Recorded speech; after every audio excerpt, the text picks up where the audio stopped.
একটি রাষ্ট্র কতটা সভ্য এবং গণতান্ত্রিক সেটি দেশের আইন শৃঙ্খলা বাহিনীর আচরণে স্পষ্ট হয়ে ওঠে। কিন্তু মাফিয়া চক্র দলীয় স্বার্থে ব্যবহার করতে গিয়ে দেশের আইন শৃঙ্খলা বাহিনীকেও সম্পূর্ণ বিপর্যস্ত করে দিয়েছে। গণতন্ত্রকামী প্রিয় ভাই ও বোনেরা, অন্যায়, অনিয়ম আর অরাজকতার বিরুদ্ধে গণবিস্ফোরণে মাফিয়া চক্রের প্রধান দেশ ছেড়ে পালানোর পর দেশে মাফিয়া শাসন শোষণের অবসান ঘটেছে। পতিত স্বৈরাচারের পলায়নের মধ্যে দিয়ে একটি গণতান্ত্রিক মানবিক বাংলাদেশ গড়ার পথে প্রধান বাধা হয়তো দূর হয়েছে, তবে বাধা দূর হলেও মাফিয়া চক্রের রেখে যাওয়া 15 বছরের জঞ্জাল কিন্তু এখনো দূর হয়নি।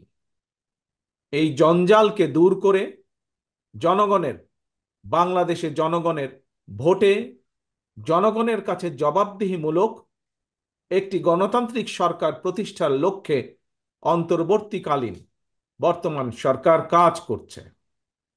তবে মাফিয়া চক্রের প্রধান দেশ ছেড়ে পালালেও মাফিয়া চক্রের বেনিফিশিয়ারি অপশক্তি প্রশাসনের ভেতরে থেকে কিংবা রাজনীতির ছদ্মবরণে অন্তর্বর্তীকালীন সরকারকে চ্যালেঞ্জ ছুড়ে দেওয়ার অপচেষ্টা কিন্তু অব্যাহত রেখেছে।